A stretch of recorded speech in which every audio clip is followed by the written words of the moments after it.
নবী করিম সাল্লাল্লাহু আলাইহি ওয়াসাল্লামের ইন্তেকালের পরে, ওফাতের পরে সাহাবায়ে কেরাম শোকগ্রস্ত অবস্থায় আছেন। এই সময় ফেরেশতাদের পক্ষ থেকে ওনাদের প্রতি তাজিয়ত করা হয়েছে বলে একটা রেওয়ায়েত বিভিন্নভাবে এসেছে। তো এই রেওয়ায়েতটার ব্যাপারে এসেছে অনেকগুলো হাদিসে, কিন্তু হাদিসগুলোর ব্যাপারে কিছু কতটুকু সহি এটা নিয়ে ফাইনাল হওয়া যায় নাই। আবু দাউদের রেওয়ায়েতে এসেছে, নাসাইতে এসেছে, ইবনে মাজাহ এসেছে, হাকিমে এসেছে, ইবনে খুজাইমাতে এসেছে, কিন্তু সবগুলো রেওয়ায়েতই দঈফ। তো দঈফ হাদিসের ভিত্তিতে শরীয়তের কোনো হুকুম, ফরজ, ওয়াজিব, হারাম, হালাল বাস্তবায়ন করা যায় না। কিন্তু এছাড়া বাকি অন্য বিষয়ে যদি কিছু আসে, সেগুলো কোনো কোনো সময় স্কলাররা আলোচনা করেছেন, শোনা যেতে পারে। তো এই হাদিসটা আমি একটু বলে দেই, সেটা কি এসেছে। সেটা আসলো যে সাহাবারা নাকি শুনতে পেয়েছেন কিন্তু কিছু দেখেন না, আওয়াজ ওনাদের কানে এসেছে, ইন্না ফিল্লাহি আযাআন মিন কুল্লি মুসিবাতিন, যে প্রত্যেকটি মুসিবতের মধ্যেই মানুষ যত বড় মুসিবতে পড়ুক, সান্ত্বনা এক জায়গায় আছে। সান্ত্বনা কার কাছে আছে? আল্লাহর কাছে। যে তোমরা যতই কষ্টে পড়ে যাও, আল্লাহ তো তোমাদের আছেন। মুসলিমদেরকে আল্লাহ তাআলা দিলেন, আল্লাহ নবীকে আল্লাহ নিয়ে গেছেন, কিন্তু যে আল্লাহর জন্য নবীকে পাঠিয়েছেন সে আল্লাহ তো আছেন। কাজে এত দুঃখ ঘাবড়ানোর কিছু নেই। আরও বললেন ওয়াখালাফান মিন কুল্লি হালিক, আর যে কোনো ব্যক্তি দুনিয়া থেকে চলে গেলে তারপরে দেখভাল করার জন্য তো আসল জন হচ্ছেন আল্লাহ।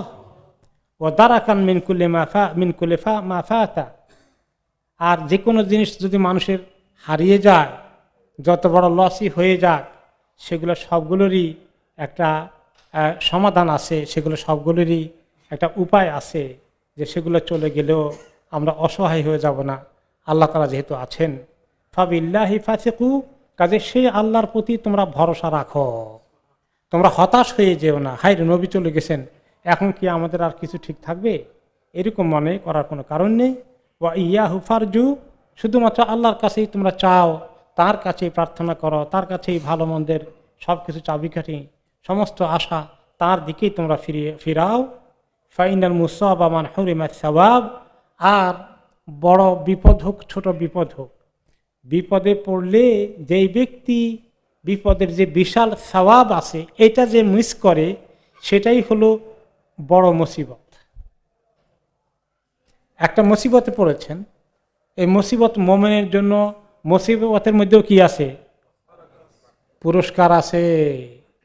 প্রত্যেকটি মুসিবত মুমিনের দুঃখ গুনাহ খাতা মুছে দেয়, এটা অনেক বড় পুরস্কার না? তো কাজেই আর যে মুমিন নয়, সে অন্য কিছু, তার জন্য এই পুরস্কার আছে নাই। তিনি বলেন যে কোনো মুমিন মুসিবতে পড়লো কিন্তু মুসিবতের পুরস্কার পেল না, তাহলে এটা হলো সবচেয়ে বড় মুসিবত। যেই মুসিবতে পড়েছে ওইটা সে বড় মুসিবত হলো, যে মুসিবতের থেকে আমি যে ফায়দামন্দ হওয়ার কথা ছিল সেটা থেকে বঞ্চিত হয়ে গেলাম। আমরা প্রায় আমাদের জানাজা পড়তে হয়, কারো ছোট বাচ্চা দুনিয়া থেকে চলে গেছে, প্রিয়জন চলে গেছে, মা বাবা চলে গেছেন, এরকম খবর, এটা একটা দুঃখ মুসিবতের খবর, তাই না? এই খবরটা যেমন কষ্টের কারণ, একটা আমাদের জীবনের লস হয়, সাময়িকভাবে হলো প্রিয়জনকে হারালাম, কিন্তু এই যে ক্ষতি, এই যে হারানো, তার চেয়ে বড় হারানো কোনটা? এই সবর করে যে পুরস্কার পাওয়া যেত, সেই পুরস্কারটা হারিয়ে ফেললে। যেমন আমি আজকেও না কালকে বোধহয় বলেছিলাম, একটু কুইকলি রিমান্ড দিয়েছিলাম যে আজকেই বোধহয়, হ্যাঁ, জানাজার সময় যে ছোট বাচ্চার জানাজা ছিল, কোনো ছোট বাচ্চার জানাজা যখন হয়, তাদের যখন মৃত্যু হয়ে যায়, তখন পিতামাতা যদি আলহামদুলিল্লাহ পড়ে আর ইন্না লিল্লাহ ওয়া ইন্না ইলাইহি রাজিউন পড়ে, তাহলে আল্লাহ তাআলা ফেরেশতাদের কাছে জিজ্ঞেস করেন, আমার বান্দার ছোট্ট মনির তোমরা জান কবজ করে ফেলেছ? তারা বলেন যে আল্লাহ করে ফেলেছে, আপনার হুকুম, আমরা তো দেরি করতে পারি না। তা আমার বান্দা বান্দির পিতা মাতার প্রতিক্রিয়া, রিয়াকশন কি ছিল, তারা কোন শব্দ উচ্চারণ করেছে, কি রিয়াকশন প্রকাশ করেছে? তখন যদি বলে লোকটি, পিতা মাতা যদি বলে আলহামদুলিল্লাহ, খবর শুনে আলহামদুলিল্লাহ মুখে দিয়ে আসে, আর ইন্না লিল্লাহি ওয়া ইন্না ইলাইহি রাজিউন, যার অর্থ হচ্ছে বাচ্চা তো মরে গেছে তাই না, আমি তো একদিন চলে যেতে হবে আল্লাহর কাছে, আমি আল্লাহর ইবাদতের জন্য সৃষ্টি হয়েছি, আমিও আল্লাহর কাছে চলে যাব। এই কথাটাকে রিপিট করে, এই কথা স্বীকৃতি দেয় সবরের সাথে আলহামদুলিল্লাহ পড়ে আর ইন্না লিল্লাহির পুরো আয়াতটা পড়ে, তাহলে আল্লাহ তাআলা ফেরেশতাদেরকে বলেন এইটা বলেছে, তাহলে তোমরা তাকে পুরস্কার দেওয়ার জন্য জান্নাতের মাঝখানে ঘর বানিয়ে নাও, আর এই ঘরের নাম রাখো বাইতুল হামদ, আল্লাহর প্রশংসার ঘর। তাহলে এখন পিতা মাতার বিরাট কষ্টের কারণ হয়েছে, তাদের জীবনে অনেক বড় দুঃখ এসেছে, কোনটা? বাচ্চা চলে গিয়েছে। আর এর বিনিময়ে পুরস্কার কত বড়? অনেক বড়। আর যদি এই পুরস্কারটা পেয়ে যায় তাহলে ক্ষতিটা একেবারে সামান্য না সে তুলনায়। আর ওই পুরস্কারটা যদি না পায় তাহলে বাচ্চা চলে যাওয়ার যে ক্ষতি, তার চেয়ে বড় ক্ষতি হলো না ছোট ক্ষতি? অনেক বড় ক্ষতি, যে আমি জান্নাতের ওই সুসংবাদ যেটা আছে সেটা পেলাম না। এই জন্য আল্লাহ তাআলা আমাদেরকে এমন পরীক্ষা থেকে সবাই মাফ চাই, কিছু ঘটে গেলে আমাদের বিরাট পুরস্কার আল্লাহর কাছে থাকবে, এটা আশাবাদী হয়ে গেলে এটা বড় ক্ষতি হবে না, আসল লাভবান হওয়া যাবে। এই জন্য এই ফেরেশতাদের এই তাজিয়ার মধ্যে, শোক জ্ঞাপনের মধ্যে, মুমিনদেরকে সান্ত্বনা দেওয়ার মধ্যে কি আছে, যে আসল মুসিবত জাদা ওই লোক যেই ব্যক্তি মুসিবতের মধ্যে যে সওয়াব আছে সেটাকে পায় না। তো এটার দ্বারা ইঙ্গিত হলো যে সাহাবায়ে কেরাম সবর করলে এই সবর এর বিনিময়ে তারা আল্লাহর কাছে অনেক কিছু পাবেন।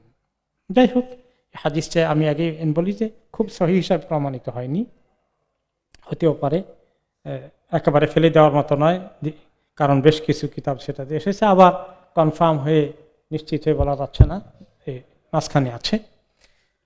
এই আমাদের শেষ হলো এখন সিরাতের জন্ম থেকে মৃত্যু পর্যন্ত রাসূলুল্লাহ সাল্লাল্লাহু আলাইহি ওয়াসাল্লাম ইতিহাসের ধারাবাহিকতা আমরা শেষ করেছি। এখন আমাদের সামনে দুটো পর্যায় আছে, আলোচনা আসবে। তাহলে একটি বড় পর্যায় শেষ করেছি, দ্বিতীয় বড় পর্যায় হবে নবী করিম সাল্লাল্লাহু আলাইহি ওয়াসাল্লামের জীবন থেকে আমাদের শিক্ষা, যে জীবনে ওনার চলাফেরা, উঠা বসা, কথাবার্তা, লেনদেন, দোস্ত দুশ্মন, দুনিয়ার সমস্ত মাখলুকের সঙ্গে ওনার সামাজিকতা, ওনার আচার ব্যবহার, ওনার আদব ইত্যাদি কীরকম ছিল, প্রত্যেকটি জীবনের বিভিন্ন মুহূর্তে সেগুলো জেনে জেনে শুনে শুনে আমরা শিখব এবং ওনার মতো হওয়ার চেষ্টা করব, ওনাকে অনুসরণ করব। এই জন্যই আল্লাহ তাআলা বলেছেন যে তিনি কে আমাদের জন্য, লাকাদ কানা লাকুম ফি রাসূলিল্লাহি উসওয়াতুন হাসানা, তোমাদের জন্য সর্বোত্তম আদর্শ, উত্তম আদর্শ, রোল মডেল, সেগুলো প্রসঙ্গে অনেক কিছু আমরা শুনব। আর দ্বিতীয় আরেকটা আছে, সেটা হলো যে ওনার তো তিনি আমাদের জন্য অনেক দায়িত্ব পালন করে গেছেন, নাকি করেননি? অনেক দায়িত্ব পালন করে গেছেন। আবার আল্লাহ তাআলা আমাদেরকে অনেক দায়িত্ব দিয়েছেন ওনার বিষয়ে।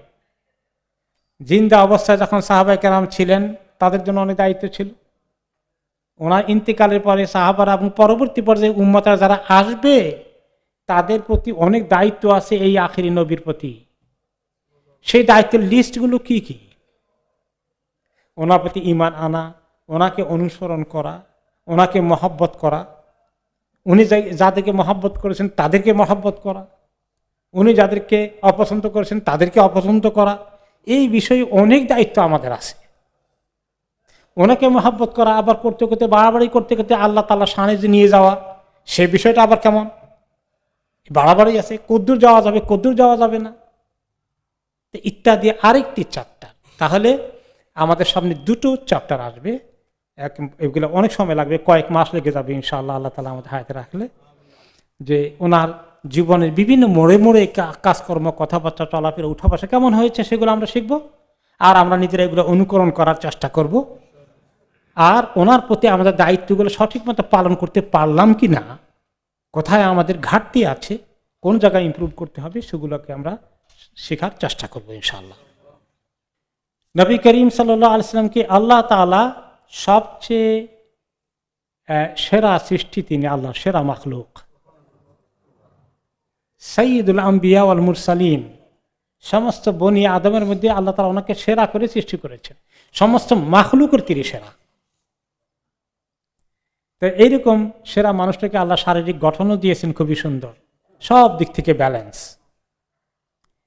ওনার শরীরের বর্ণনা হাদিসে কি এসেছে একটু শুনেছিলেন, যখন তিনি হিজরত করে মক্কা থেকে মদিনায় যাচ্ছিলেন, মাঝ পথে রেস্ট নিলেন, মাবাদের ঘরে উঠেছিলেন, মনে আছে বাড়িতে, সেখানে একটু শুনেছিলেন। তো আমরা একটু ওই হাদিস এবং অন্য হাদিসের আলোকে একটুখানি আমরা সামারি শুনবো এখন। তো ওনার বর্ণনা সম্পর্কে এসেছে, আনাস রাদিয়াল্লাহু আনহু যিনি ওনাকে খেদমত করেছেন 10 বছর, অনেক কাছ থেকে দেখেছেন, খাদেম, 10 বছরের ছেলে মা এনে দিয়েছিলেন বা তারও একটু কম, নবী করিম সাল্লাল্লাহু আলাইহি ওয়াসাল্লামের খাদেমের মতো টুকটাক ফরমাশ করতে শুনতেন আর শিখতেন ওনার থেকে, আর শিখে শিখে শিখে শিখে ওই বয়স থেকে সব ধরে রেখে আমাদের জন্য পরবর্তী পর্যায়ে তিনি এগুলো বয়ান করেছেন, কাছ থেকে দেখেছেন সবচেয়ে।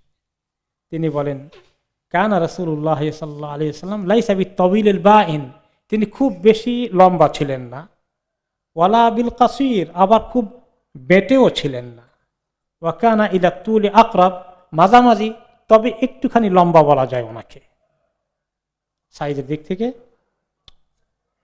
আর ওনার কানা বাইদুন মা বাইনাল মানকাবাইন, ওনার দুটো কাঁধ বেশ প্রশস্ত ছিল, কাঁধ দুটো খুব চিপা নয়, একটু চওড়া ছিল। আরিদুন আ'লা যাহর, পিঠের উপরের অংশ বেশ প্রশস্ত ছিল সাইজের দিক থেকে, এবং বুকও মোটামুটি একটু বড় ছিল সাইজে, এদিকটা চিকন ছিল না। এটা হলো শারীরিক গঠন, তার সাইজ। এরপরে ওনার চেহারা এবং ওনার গায়ের রং, আবিয়াদুল লাউন, ওনার রংটা ছিল ফর্সা, লাইসা শাদীদুল বিয়াদ, তবে একেবারে অতিরিক্ত ফর্সা নয়, ওয়ালাকিন্নাহু বিয়াদুন তা'লুহু হুমরাতুন ওয়া যুহরাতুন, কিন্তু এই সাদা ফর্সা রংটা ছিল কিছুটা লালচে টাইপের,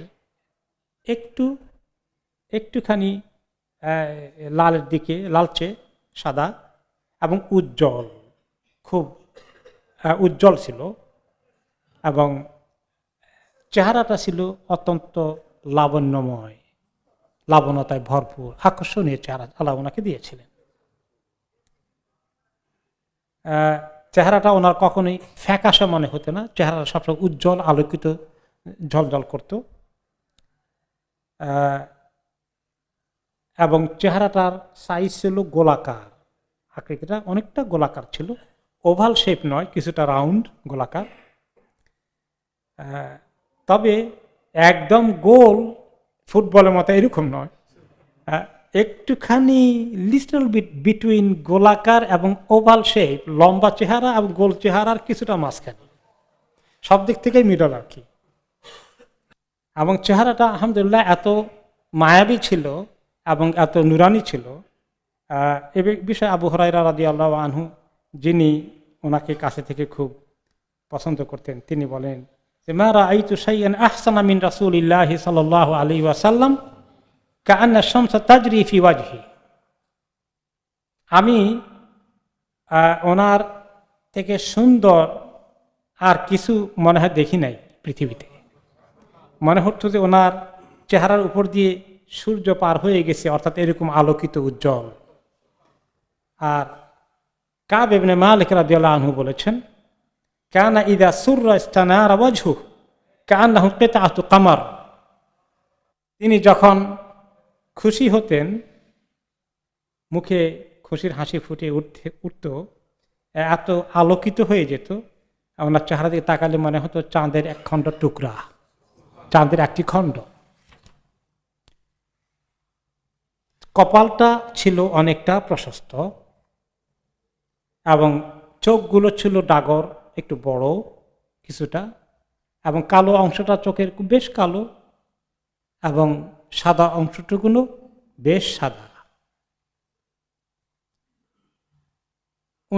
ওনার নাকটা কেমন ছিল, একদম সোজা ছিল, সরু ছিল, সোজা ছিল, বরাবর, একটু চাপা নয়, খাড়া নাক ছিল, একটুখানি লম্বা নাক ছিল, ছোট নয়, আর নাকের মাঝখানে অংশ একটুখানি উঁচু ছিল, লিটল বিট।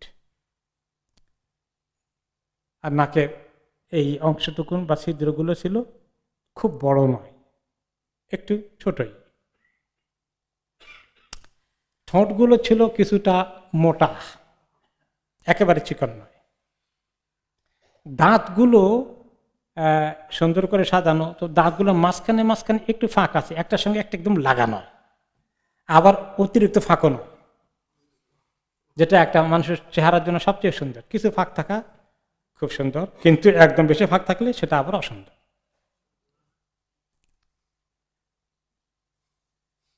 আর ওনার নিচের ঠোঁটের পেছনে ওনার দাড়ি ছিল কালো কুচকুচে, আর শেষ বয়সে একটুখানি পাক ধরেছে দাড়ির মধ্যে। কতটা দাড়ি কেউ চাইলে ইচ্ছা করলে গুনতে পারবে, হয়তো 20-25টা এরকম, মানে গনার মতো দাড়িগুলো পেকেছিল। আর এখানে একটু যে থাকে, এখানে একটু দাড়ি ওনার ছিল ঠোঁটের নিচে।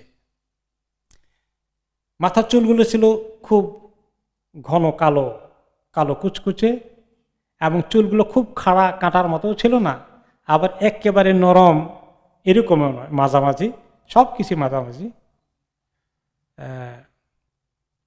ওনার এই চুলগুলো অ্যাগেইন পাক ধরেছিল মাথার মধ্যে যখন ওনার বয়স 60 পৌঁছে গিয়েছিল। 60 বছর বয়স থেকে একটু চুল পাকা ধরেছে, সবগুলো পেকে যায়নি, কারণ 63 বছর বয়সে তো আল্লাহ তাআলা ওনাকে নিয়ে গেলেন। ওনার কণ্ঠ কেমন ছিল, গলার আওয়াজ? কানা সাউতুহু কাউইয়ান বিহি বাহাতুন কালিলা। ওনার ভয়েস, কণ্ঠ ছিল বেশ শক্তিশালী। একটু মোটা ছিল, একেবারে চিকন নয়। ইদা ক্বালা আসমা, কোনো কথা বললে তিনি শিওর করতেন সবাই শুনেছে কিনা, সবাই শোনার মতো স্পষ্ট করে কথা বলতেন। ওয়ালাম ইউজইজ সাউতুহু মান ইয়াস্তামিউ ইলাইহি, আর ওনার কথা শুরু করলে কেউ বিরক্ত হতো না, শুধু কথা শুনতেই মনে চেত। ওয়ালাম ইয়াকুন ইয়ারফাউ সাউতাহু ইল্লা লিহাজা, সাধারণত খুব উঁচু গলায় চিৎকারের মতো করে বলতেন না, একান্ত প্রয়োজন না হলে। আর ওই যে উম্মে আবাদ তিনি যখন বলেছিলেন ওয়াকালাতুল মারআ মুমিনা আল্লাতী লাকিয়া হিয়া ওয়াসাফি তারিক আল হিজরা কানা ফি সাউতিহি সাহল, যে ওনার কথার মধ্যে বেশ তেজ আছে, তেজস্বী কথাবার্তা, কথায় ধার রয়েছে কথা, তবে গলা একটু মোটা, একটুখানি মোটা, একদম চিকন নয়। আর পুরুষের জন্য মোটা গলাই মানানসই, আর মহিলাদের জন্য চিকন গলা মানানসই বেশি। হাঁটতেন কিভাবে? ওয়াকানা ইয়ামশি মাশিয়ান কাউইয়ান জাদ্দান, যখন হাঁটতেন শক্তিশালী পুরুষের মতো হাঁটতেন, এবং হাঁটাটা ভেরি সিরিয়াস, খেলাধুলার মতো হাঁটতেন না। কাজের লোক, কাজের জন্য হাঁটছেন, বোঝা গেছে তো। সারিয়ান, কিছুটা দ্রুত হাঁটতেন, খুব আস্তে নয়। ওয়ালাকিন্নাহু কানা মুতাদিল কামা মুতাসাবিল খাতওয়াত, হাঁটতেন যখন শরীরটা একদম ঠিক মতোই জায়গা মতো থাকতো, হেলে দুলে নয় একদম। কেউ কেউ হাঁটে না একটু হেলে দুলে হাঁটে, এরকম নয়। মুতাসাবিল খাতওয়াত, এবং প্রত্যেকটি পদক্ষেপ মনে হয় যেন একদম সমান মাপা, এই পা প্রত্যেকটা মাপ মনে হয় একদম সমান, মানে ব্যালেন্স মানুষের, একজন কামেল মানুষের এগুলো লক্ষণ। ওয়াত্তাদিহু মিন মাশিয়াতিহি নাশাতু হাইওয়াতিয়াতুহু, ওনার চলা দেখলেই বোঝা যায় he is a serious man, যে তিনি একজন সত্যিকারের মানে একজন এমন একজন ব্যক্তিত্ব যার ওজন আছে, যার জীবনে মানে তার ব্যক্তিত্ব প্রস্ফুটিত হয়ে উঠে যে তিনি একজন অসাধারণ মানুষ। আবু হুরায়রা রাদিয়াল্লাহু আনহু বলেন যে কিছুটা দ্রুত হাঁটতেন, আমি মাঝে মধ্যে পিছিয়ে পড়তাম। মা রাআইতু আহাদান আসরা মিনহু, আমার কাছে মনে হতো যে উনি যখন হাঁটেন, দেখতে তো মনে হয় স্বাভাবিকভাবে হাঁটেন, কিন্তু হাঁটার মধ্যে অনেক বরকত। কান্নামাল আরদু তুতওয়া লাহু, মনে হয় যেন জমিন ওনার জন্য এইভাবে ছোট হয়ে আসছে, জমিন ওনার কাছে মনে হয় যেন লেপ্টে আসছে, হ্যাঁ, ইন্না নুজহিদু আনফুসানা হুয়া গায়রু মুক্তারিফ, ওনার সঙ্গে চললে হাঁটতে হাঁটতে একটু দূরের জার্নি হয়ে গেলে উনি হাঁটছেন ঠিকই, একদম টায়ার্ড হচ্ছেন না, কিন্তু আমরা হাঁটতে হাঁটতে ওনার সঙ্গে টায়ার্ড হয়ে যাচ্ছি, আমরা ক্লান্ত হয়ে যাচ্ছি।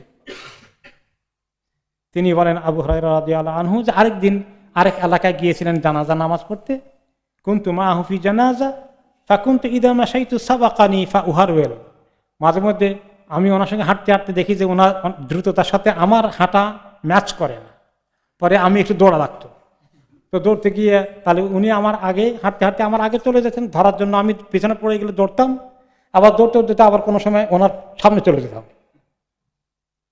এইভাবে করে ওনার হাঁটার মধ্যে আল্লাহ তাআলা এরকম বারাকা দিয়েছিলেন।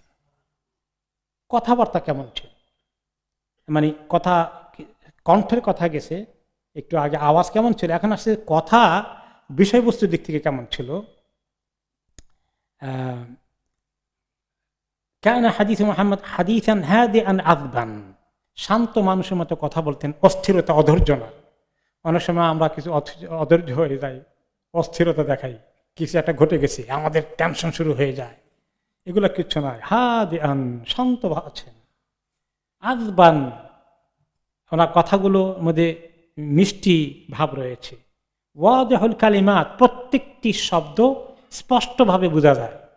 অনেক সময় আমাদের কথা মাঝে মধ্যে একটার মধ্যে আরেকটা ঢুকে যায়, এক শব্দের মধ্যে আরেক শব্দ ঢুকে যায়, এরকম হয়ে যায় এটা দ্রুত কথা বলতে গেলে। ওনার কখনো এটা হয়নি। ওয়ালাম ইয়াকুন ইস্তামিল মাহজুরা মিনাল আলফাজ, যে যে কথাগুলো মানুষ সাধারণত ব্যবহার করে না, এরকম কোনো বুঝে আসে না, কঠিন কোনো শব্দ যেটা সচরাচর মানুষে বুঝে না, এরকম কোনো শব্দ তিনি কখনো ব্যবহার করেননি। ওয়ালা মা ইয়াজরাহু মাশাইরা সামিঈন, শ্রোতাদের কাছে শুনতে শ্রুতিকটু হবে, খারাপ লাগবে শুনতে, এমন কোনো শব্দ বাক্য বিষয় নিয়ে তিনি কখনো আলোচনা করেননি। ওয়ালা হায়া আহম, এমন কোনো কথা বলেননি যে তাদের কাছে একটু লজ্জা লাগবে। ওনার কথা শুনে এমন একটা বিষয় তিনি বললেন যে কথার মধ্যে লজ্জা সৃষ্টি হয়ে যায়, এরকম তিনি এত ভদ্র, এগুলোর ধারে কাছেও তিনি জানেন। ওয়াকানা ইফহামিন নাসা মা ইয়াকুল, আর তিনি যা বলতে চান লোকেরা যেন বোঝে, এটা তিনি শিওর হতে চাইতেন। এই জন্য কোনো কোনো সময় তিনি 3 বার করে কথাগুলো রিপিট করতেন যাতে কেউ মিস না করে। তখন তো মাইকও ছিল না, একটু দূরে থাকলেও যেন ঠিক মতো শুনতে পায়। আর কেউ যদি ওনার কথাগুলো গুনতে চায় এবং মনে মুখস্থ করে ফেলতে চায়, তিনি এত সাবলীলভাবে কথাগুলো বলতেন। আয়েশা রাদিয়াল্লাহু আনহা ওনার বিষয়ে বর্ণনা করেন, কানা কালামুহু ফাসলান ওয়াদিহান, ওনার কথাগুলো ছিল একদম প্রত্যেকটি বাক্যের শেষে মনে হয় থামতেন এবং পুরো সুস্পষ্ট, কোনো অস্পষ্টতা নেই। ইয়াফামুহু কুল্লু মান সামিআহ, যেই শুনবে কথা ওনার বুঝে যাবে, বুঝতে কোনো অসুবিধা হবে না।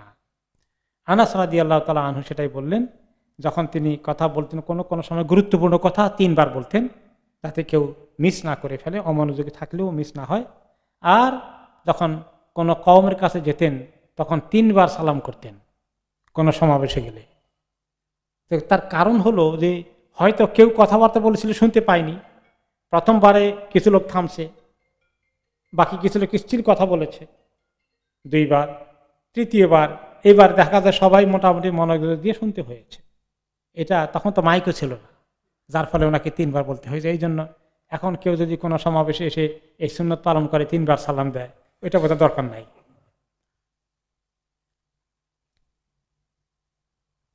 এরপরে হলো যে ওনার শারীরিক গঠনের পরে চাল চলন কেমন ছিল, পাক পবিত্রতা তিনি এত পছন্দ করতেন। তিনি নিজেকে সব সময় নাপাকি থেকে দূরে রাখতেন এবং তিনি যখন কাজায় হাজত করতেন তখন তিনি শিওর হওয়ার জন্যে নিজে করতেন এবং সাহাবাদেরকে শেয়ার করতেন যাতে পাক পবিত্রতা তাদের জীবনে অর্জন করে। তিনি বলতেন, ইন্নাল মালাইকাতা তাতাআযযা মিমা ইয়াতাআযযা মিনহু বনু আদম, মানুষের যেগুলো থেকে কষ্ট হয় ফেরেশতাদেরও সেগুলো থেকে কষ্ট হয়। মানুষের দুর্গন্ধ দেখলে কষ্ট হয় না? কষ্ট হয়। তো মানুষের কাছে যদি কারো কাছে যদি মুখ থেকে দুর্গন্ধ আসে, মুজার দুর্গন্ধ আসে, জামা কাপড়ের দুর্গন্ধ আসে, তাহলে কি অবস্থা? আজকে সকালে আমি লোকাল মসজিদে ফজর পড়ছিলাম, আমাদের দুইজনের মাঝখানে একটু ফাঁক হয়েছে, পিছন থেকে একজন এসে দাঁড়িয়েছে।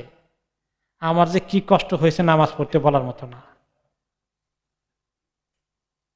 সুবহানাল্লাহ, আমি নামাজটা পড়ে একটু চেহারার দিকে তাকালাম, ওনার বদনামি করছে না, গীবত করছে না, কারণ নাম বলছেন না, আপনারা কেউ চিনবেন না, ফর আওয়ার লেসন। কারোকে চিনলে অমুকে এটা করেছে এটা বললে গীবত হয়, তা না হলে গীবত হয় না, শিক্ষার জন্য আলোচনা করা যায়। আমি চারিদিকে মনে করছি কোনো বুড়ো মানুষ সব হুঁসুস কমে গেছে, এই জন্য হয়তো এরকম শরীরে কি কারণে গন্ধ আসছে। দেখুন একদম জওয়ান মানুষ, সুবহানাল্লাহ। মনে করছি বলবো সবাই চলে গেলে, কিন্তু তার আগে তিনি চলে গেছেন। তো এই জন্য চলাফেরা করার ক্ষেত্রে পাক পবিত্রতা সৌন্দর্য যাতে দুর্গন্ধ শরীরে, কাপড়ে, জামায়, মুখে কোনো জায়গায় না থাকে, এই জন্য তিনি মেসওয়াককে কিভাবে ব্যবহার করতেন। যখন তিনি বাইরে থেকে ঘরে আসতেন, বিবি বাচ্চাদের সঙ্গে কথা বলার আগে কি করতেন, মেসওয়াকটা নিয়ে মেসওয়াক করে ফেলতেন আগে। কত মানে সংবেদনশীল, কত সেন্সিটিভ, কত নাজুক ওনার তবিয়াত, যে অন্যের কষ্ট হয় কিনা। বাইরে যদি আপনি 3 ঘন্টা থাকেন, 4 ঘন্টা থাকেন, 5 ঘন্টা থাকেন, খাওয়া দাওয়া না করেন, তাহলে অটোমেটিক্যালি মুখ থেকে একটু গন্ধ চলে আসতে পারে। যেভাবে রোজা থাকলে আমরা দেখবো যে একটু গন্ধ আসছে। তো এই জন্য তিনি এত সতর্ক থাকতেন। তাহলে মেসওয়াকে এই একটা সুন্নত তিনি ইহতেমামের সাথে করেছেন। আর কি বলেছেন যে আমার যদি উম্মতের কষ্ট না হতো, না আমাদের আগে সবাইকে মেসওয়াক করা ওয়াজিব করে দিতাম, কারণ অনেকেই মেসওয়াক আনতে ভুলে যাবে, পরে আর জামাতে নামাজ পড়তে পারবে না। এই জন্য এত কষ্ট হবে বিদায় ওয়াজিব বলেন না, কিন্তু খুবই উৎসাহিত করেছেন মেসওয়াকের জন্য। এই জন্য মেসওয়াক পকেটে থাকা দরকার, মেসওয়াক করা দরকার, যাতে মুখে থেকে কোনো গন্ধ না। সবাই সতর্ক থাকা দরকার। মোজাগুলো ঠিকমতো ধোয়া দরকার রেগুলারলি। গায়ের কোটটা কিচেনের পাশে হ্যাঙ্গারে রাখলে, আমাদের কিচেনগুলো তো শীতের কারণে সব বন্ধ থাকে, দেশের মতো খোলামেলা না, সবগুলো অ্যাবজর্ব করে এই কোটগুলো। এইরকম অনেকে রেখে দিয়ে পরে ওইটা নিয়ে আমরা মসজিদে চলে আসি, অনেকের কষ্ট হয়ে যায়। তো ওনার থেকে, ওনারা এগুলো শোনার অর্থ হলো যে আমরা সেখান থেকে শিক্ষা নেওয়া, নিজেদের জীবনে কিভাবে কার্যকরী করতে পারি। তারপরে তিনি আরো বললেন যে যখন তিনি একবার দেখলেন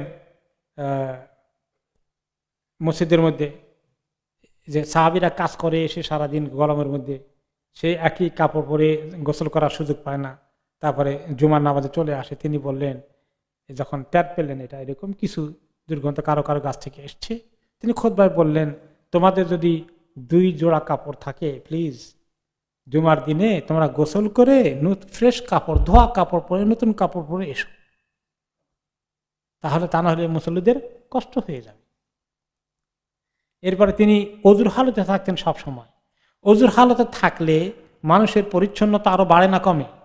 অনেক বাড়ে। এই জন্য তিনি সবসময় উজু চলে গেলে উজু করে ফেলতেন, বাথরুমে যাওয়া দরকার হলে সেরে উজু করে ফেলতেন। আর তিনি আমাদেরকে উৎসাহিত করেছেন, ওয়ালান ইউহাফিদা আলাল উযু ইল্লা মুমিন, মুমিন ছাড়া কোনো মানুষ সবসময় উজুর হালতে থাকবে না। তার মানে কি, যে সবসময় উজুর হালতে থাকে না তিনি কি ভালো মুমিন? এখন আমরা ভালো মুমিন হলে কি করতে হবে? উজুর হালতে থাকতে হবে। উজু চলে গেলে উজু করব। তবে উজু 2 রকম ভাবে যায়। একটা হলে বাথরুমে যাওয়া লাগে, আর একটা বাতাস বের হলে উজু চলে যায়। এখন বাতাস বের হলে উজু চলে গেলে এটা খুব বেশি ঝামেলার কারণ হয়ে যাবে।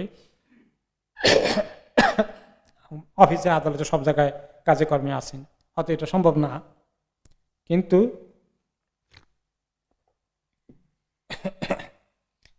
টয়লেটে গেলে, বাথরুমে গেলে যাতে অজুটা আমরা করে ফেলি।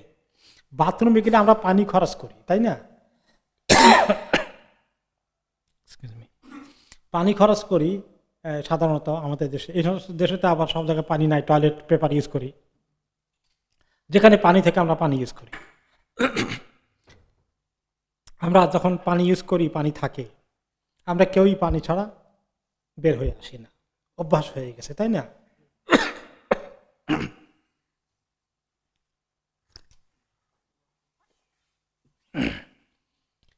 এখন এরকম একটা অভ্যাস হয়ে গেছে।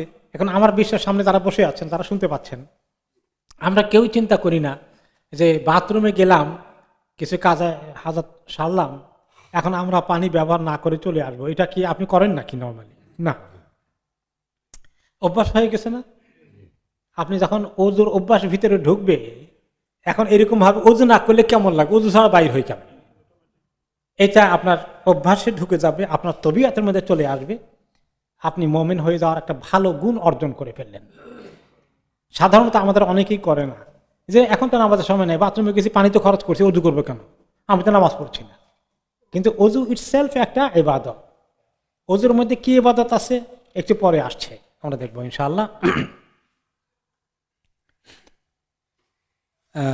এরপরে তিনি যখন ওনার ওযু করতেন, ওযুর ব্যাপারে তিনি আরেকটু বলেছেন যে বালা তাবলুগুল হেলিয়া মিনাল মুমিনে হাইসে ইয়াবলুগুল উযু, ওযু যে মুমিন করবে নিয়মিত, এই নিয়মিত ওযুটা তার জন্য কিয়ামতের দিন যার নিয়মিত ওযু করে যতটুকুন ধুইত, এই ধোয়া ততটুকুন পর্যন্ত আল্লাহ তাআলা তাকে অলংকার পরিয়ে দিবেন জান্নাতে। তাহলে ওযুর মধ্যে অনেক ফায়দা। বাহ্যিক পরিচ্ছন্নতা মানুষের অন্তরের পরিচ্ছন্নতার জন্য হেল্পফুল। আপনি শরীর শারীরিক দিক থেকে যখন পরিষ্কার পরিচ্ছন্ন থাকবেন, আপনার অন্তরটার মধ্যেও আল্লাহ তাআলা পরিচ্ছন্নতা দান করবেন। এইটার সঙ্গে একটা লিঙ্ক আছে, এই লিঙ্কটা আরেকটি হাদিসে পাওয়া যায়। তিনি বলেন, ইযা তাওয়াদ্দা আল আব্দুল মুমিন ফামাদমাদা খারাজাতিল খাতায়া মিন ফিহি, যখন কোন আল্লাহর বান্দা ওযু করে, তখন ওযু করলে কুলি যখন করে, কুলির সঙ্গে তার সমস্ত মুখের গুনাহ বের হয়ে যায়।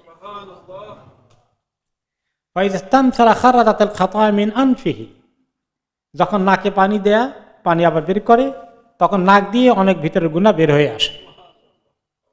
ফাইদা গাসালা ওয়াজহাহু খারাজাতিল খাতায়া মিন ওয়াজহি, আর যখন চেহারা তিনি ধোন, মুমিন ব্যক্তি তার চেহারার গুনাহগুলো চলে আসে, মুখ যা কিছু এই তার চেহারায় রয়েছে, চেহারার মধ্যে অনেক গুনাহ হয়, চেহারার মধ্যে মুখ আছে, মুখের গুনাহ আছে, চেহারার মধ্যে চোখ আছে, চোখের গুনাহ আছে, তাই না?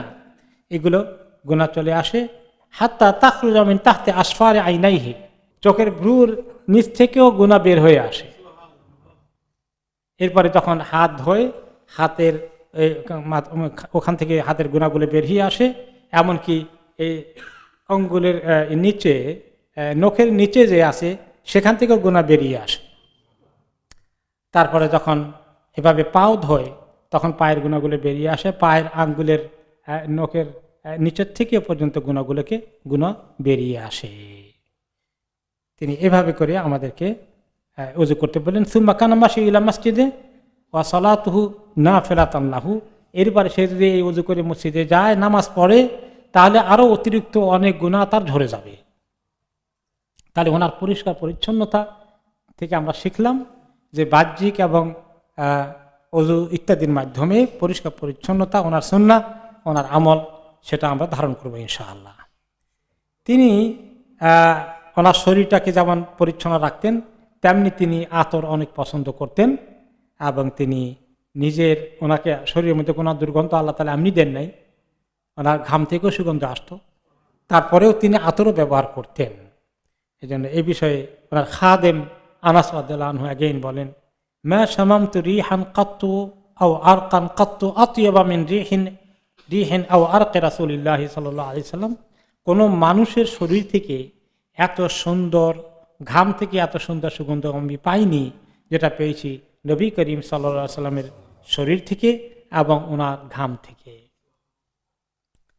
এবং জাবির ইবনে সামুরা রাদিয়াল্লাহু আনহু হাদিস বোধহয় আপনারা শুনেছিলেন সিরাতের আলোচনায়, কানা সাবিয়্যা, তিনি বলেন আমি ছোট্ট শিশু ছিলাম, নবী করিম সাল্লাল্লাহু আলাইহি সাল্লামের সঙ্গে, আমার পিতার সঙ্গে এসেছিলাম।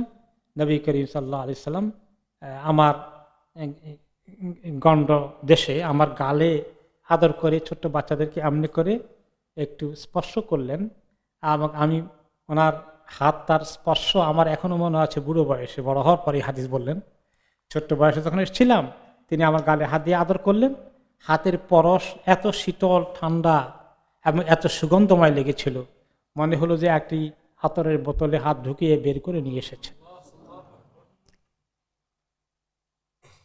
জাবের ইবনে আব্দুল্লাহ একটি হাদিসে বলেন, লাম ইয়াসলুক তরিকান ফায়াত্তাবিহু আহাদুন ইল্লা আরাফা আন্নাহু কাদ সালাকাহু মিন রিহিন আরাফা, যে কেউ যদি উনি কোন রাস্তা দিয়ে চললে সেই রাস্তা দিয়ে কেউ যদি পরে আসে কিছুক্ষণ পরে, তাহলে সে বুঝে ফেলবে এই রাস্তা দিয়ে একটু আগে কে গিয়েছিলেন। সুগন্ধের ইয়েটা তখনও ছড়িয়ে আছে। আর এর বিপরীত, তিনি সুগন্ধ পছন্দ করেন। আর কিছু আল্লাহর সৃষ্টি আছে তারা সুগন্ধ পছন্দ করে না, দুর্গন্ধ পছন্দ করে, নাপাক জায়গা পছন্দ করে। এরা কে? জিন খবিজগুলো। এরপরে যারা এই মানুষ জাদুকর, জাদু টোনায় যারা লিপ্ত থাকে এবং এই জাতীয় অন্যায় কাজকর্ম, জাদু টোনা এগুলো নিয়ে এই অন্যায় তদবিরের মধ্যে যারা লিপ্ত আছে, এদের জন্য ওই দুর্গন্ধওয়ালা জায়গা দরকার, খারাপ নাপাক জায়গা দরকার। সেখানে গিয়ে তারা এই সমস্ত আমল করে। আর এগুলোর কাছে আমাদের মুসলমানরা যায়। নাউজুবিল্লাহ। তিনি দুর্গন্ধ পছন্দ করতেন না। পেঁয়াজ কাঁচা রসুন খেয়ে মুখকে ভালো করে ক্লিন না করে মসজিদে চলে আসলে তিনি বলেছেন যে তোমরা এভাবে মসজিদে কখনো আসবেন না। এই জন্য মসজিদে আসার আগে এগুলা কাঁচা খেতেই পারো না, কাঁচা খেও না মসজিদে আসার আখ্যান দিয়ে। এরপরে তিনি উটের গোশত খেলে অজু করতে বলেছেন, কারণ উটের গোশত মোটামুটি একটু স্মেলি, গন্ধটা বেশ একটু শক্তিশালী। পাশে যদি আপনি সূরা কারাত পড়া শুরু করে দেন, তাহলে আপনার দাঁতের ফাঁকে দিয়ে যে গন্ধগুলো আসবে পাশের লোকের কষ্ট হবে। পরিষ্কার পরিচ্ছন্নতা ইমানের অঙ্গ, আমরা হাদিস শুনেছি। নবী করিম সাল্লাল্লাহু আলাইহি ওয়াসাল্লাম তার একটা বাস্তব উদাহরণ। ওনার চেহারার দিকে তাকালেই মনে হতো যে তিনি একজন ভালো মানুষ। যে চিনে না, চেহারা দেখলে বুঝবে এই মানুষটি অত্যন্ত ভালো মানুষ। অনেক সময় আপনি কোনো একটা লোককে চিনেন না, চেহারা দেখেছেন। মানে একটা লোকের প্রস্তাব আসছে, আপনার ছেলে মেয়ের জন্য বিয়ে শাদীর প্রস্তাব মনে করেন, বা আপনার আত্মীয়তা করার কোনো কিছু। একটা লোককে দেখছে যে অমুক ছেলেটা অমুক এই পাশে, তার চেহারা এক নজর দেখে আপনার কাছে মনে হবে কি, আপনি বাড়িতে গিয়ে বলবেন না চেহারা দেখে ভালোই মনে হয়েছে, ঠিক কিনা? যারা বাটপার তাদের চেহারা দিকে তাকাইলেও কিছু বোঝা যায়, যতই নিজেকে পালিশ পুলিশ করে আসুক। 2 নম্বর যে কি চিজ, চেহারা, সেটা ফুটে ওঠে। এটা আল্লাহর ফিতরা। নবী করিম সাল্লাল্লাহু আলাইহি সাল্লামের চেহারায় সেই সততার চিহ্ন এমনভাবে লাগতো, তাকে ওনাকে দেখলেই মনে হতো একজন সত্যবাদী মানুষ, ইজ এ অনেস্ট ম্যান। এই জন্য আবু সুফিয়ান বহু চেষ্টা করেছিল, তাই না, কোনো ওনার ব্যাপারে কিছুই বলতে পারেনি। যখন জিজ্ঞাসা করেছিল হিরাক্লিয়াস, এই যে নবী তোমাদের বলো, সে মিথ্যা নবী দাবি করছে, জীবনে কোনোদিন মিথ্যা কথা বলতে শুনেছিলা? তখন সে বলেছিল কি, যে না, মিথ্যা অবশ্য বলতে শুনি নাই। তো সুযোগ তো আসছিল তাকে বলার জন্য, যে সে যে বলতো হ্যাঁ মিথ্যা মাঝে মাঝে বলে, তাহলে তো উনি যে মিথ্যা নবী এইটা প্রমাণ হয়ে যেত। সে বললো না কেন? কেন এই মিথ্যা কথা বলা, ওনার তার দুশ্মনের বিরুদ্ধে সুযোগ আসছে, কেন সেটা বললো না? হ্যাঁ, সে তার ব্যক্তিত্ব, কারণ অন্য যাদের থাকা, সে আবার কিছু যখন হিরাক্লিয়াস তাকে ডেকে নিয়ে এসেছে ব্যবসা উপলক্ষে, যখন সিরিয়া গিয়েছিল, আরো কিছু আরবকে নিয়ে এসছে যে দেখো সে যা বলে, যদি কোনোটা মিথ্যা বলে আমাকে কারেকশন করবা, বলে দিব যে মিথ্যা বলেছে। আবু সুফিয়ান বেকায়দা পড়েছে যে এখন মিথ্যা বলে গেলে, তাছাড়া আমার সঙ্গে যারা আসছে আমি তাদের লিডার, এবং আমি যদি মিথ্যা বলি আমার লোকেরা শুনে দেশে গেলেও আমাকে বলবে যে তুমি তো আমাদের লিডার, তুমি তো মিথ্যা কথা বলেছ। তো আজকালকার মুসলিম উম্মাদের লোকদের, মুসলিম উম্মা যারা লিডার, তাদের মিথ্যা বলতে কি কোনো আপত্তি আছে? সুবহানাল্লাহ, কথায় কথায় মিথ্যা মাশাআল্লাহ বলতে একটু মুখে বাজে না। নবী করিম সাল্লাল্লাহু আলাইহি ওয়াসাল্লাম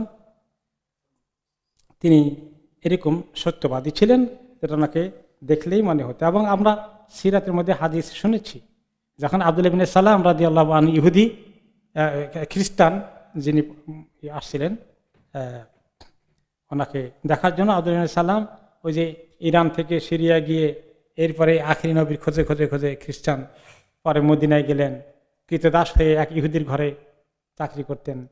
শুধু আশা ছিল কোন সময় আখরি নবী সঙ্গে দুনিয়াতে আসবেন, দেখা হবে। যখন হিজরত করে আসলো উনি, তিনি তখন খেজুর গাছের উপরে আসেন, খেজুর গাছের কাজ করছেন, মনে আছে তো সিরাতের ঘটনা।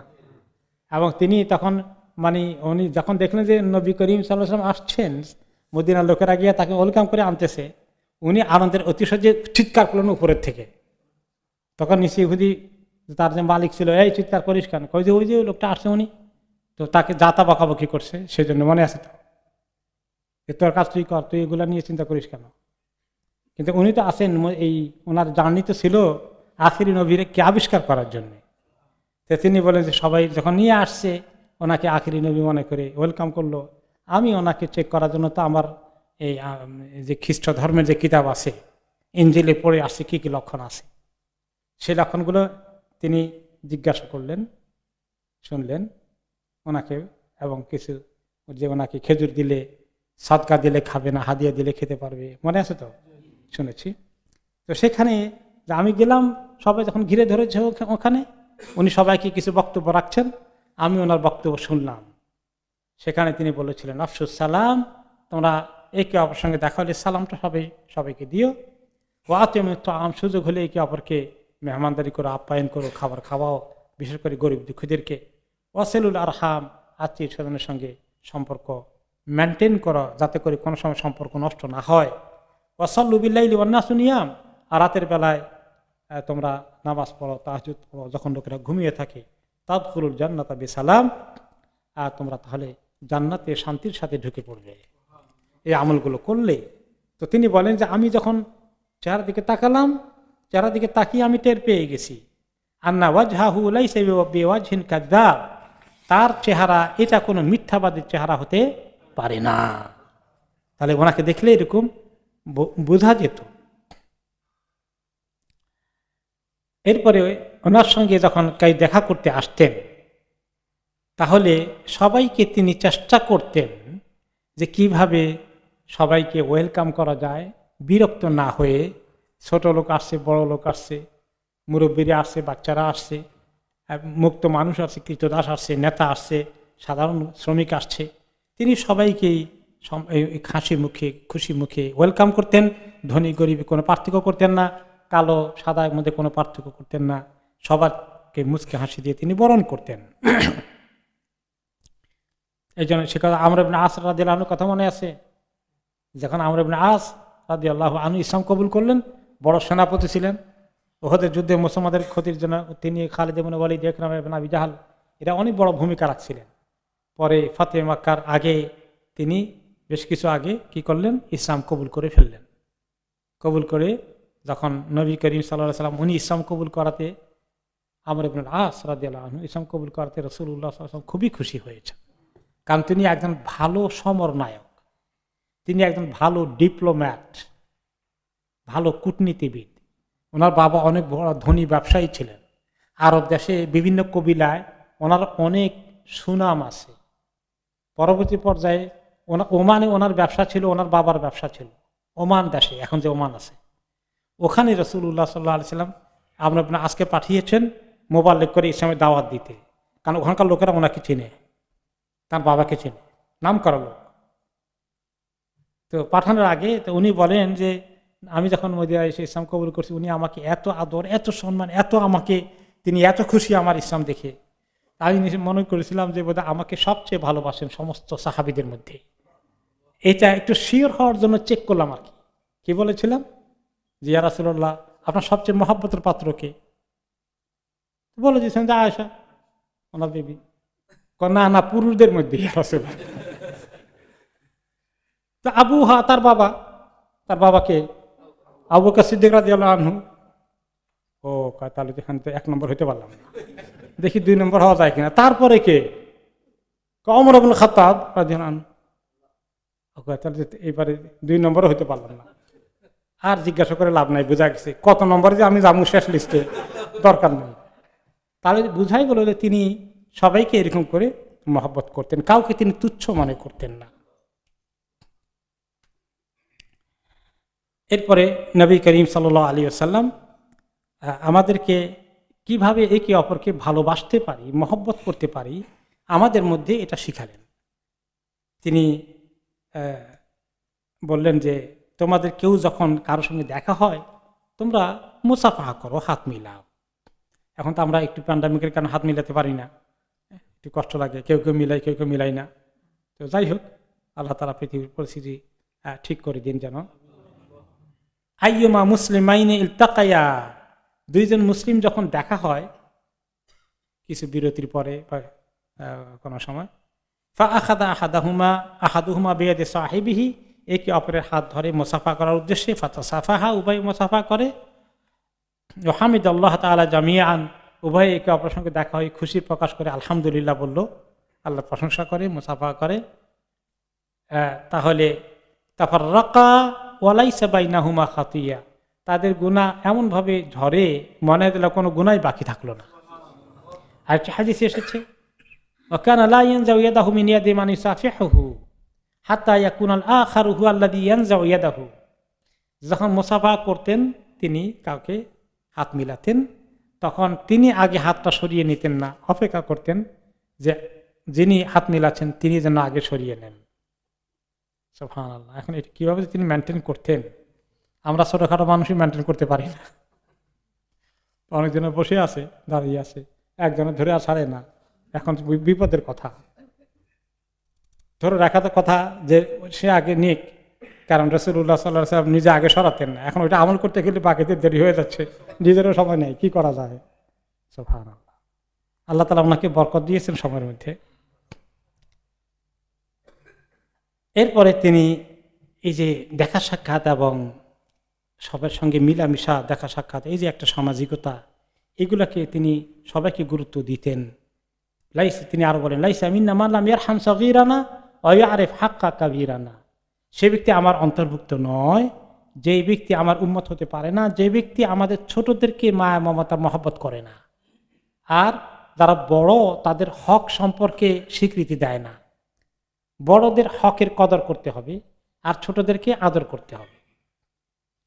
তো ছোটদেরকে আদর করা, এখন আপনার বাচ্চা হলে যেমন মায়া মহব্বত করেন, যে কোনো বাচ্চা দেখলেই যদি আপনার ভিতরে মায়া মহব্বত আসে তাহলে এটা কিন্তু আপনার জন্য ভালো লক্ষণ।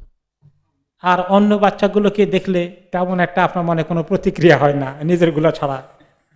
ছোটদের থেকে দেখলেই মহব্বত আসবে, আদর করতে মনে চাইবে, এটা ফিতরাতান, আলহামদুলিল্লাহ, এটা ভালো লক্ষণ। আর অনেকেই আছে যে বাচ্চাদেরকে দেখলে কেমন জানি বুড়ো হয়ে গেলে মেজাজ খিটখিটি হয়ে যায়, মুরব্বীদের আল্লাহ মাফ করুন, সেই বয়সে গেলে আমাদের কোন দশা হয় আল্লাহর কাছে পানা চাই। মুরব্বীরা এরকম মানুষের বাচ্চাকে দেখলেই খিটখিটি মেজাজের ভাব, এই এখানে কি করিস, হ্যাঁ সব এখান থেকে গন্ডগোল করিস না। আরে বাচ্চারা কি ফেরেশতা নাকি, একটু তো নড়াচড়া করবেই। সবরের সাথে ডিল করতে হবে, মায়া মহব্বত, এটা হলো ভালো লক্ষণ। আপনার তবিয়ত ভালো, আপনাকে আল্লাহ ভালো মেজাজ দিয়েছেন, এটা সুলক্ষণ। বাচ্চাদের জ্বালা যন্ত্রণা কিছু হলেও সহ্য করতে হবে, করা ভালো। নবী করিম সাল্লাল্লাহু আলাইহি ওয়াসাল্লাম আপনারা দেখছেন, হাদিস শুনেছেন যে নামাজের সময় ওনার পিঠে উঠেছে হাসান হুসাইন, তিনি ফেলে দিয়েছেন না, উমামা রাদিয়াল্লাহু আনহাকে কোলে করে নামাজ পড়েছেন, রুকুতে গিয়েছেন কোলে ধরে, সেজদা দেওয়ার সময় মাটিতে রেখে সেজদা দিয়েছেন ওনার নাতিন উমামা রাদিয়াল্লাহু আনহাকে। আবার সেজদা থেকে উঠে সময় কোলে করে নিয়ে উঠছেন, জামাতে নামাজ পড়িয়েছেন ইমাম হিসাবে এই অবস্থা। দুই নাতিকে কোলে করে নিয়ে খুতবা দিয়েছেন, তিনি খুতবা দিচ্ছিলেন, হাসান হোসেন রাদিয়াল্লাহু আনহুমা লাল টুকটুকে দুই জামা পরে মসজিদে ঢুকছে, ওনার ঘর তো এদিকে ডান দিকে কেবলা, ওখান থেকে এদিকে আস্তে করে ঢুকে গেছে। এখন উনি তাকালেন, তাকিয়ে খুতবা বন্ধ করে দুইটারে দুই হাতে নিয়ে আমনে করে নিয়ে তারপরে মিম্বারে উঠছে, উঠে বললেন আল্লাহ তাআলা ঠিকই বলছেন, ইন্নামা আমওয়ালুকুম আওলাদুকুম ফিতনা, তোমাদের মাল তোমাদের ছেলে মেয়ে ফিতনা।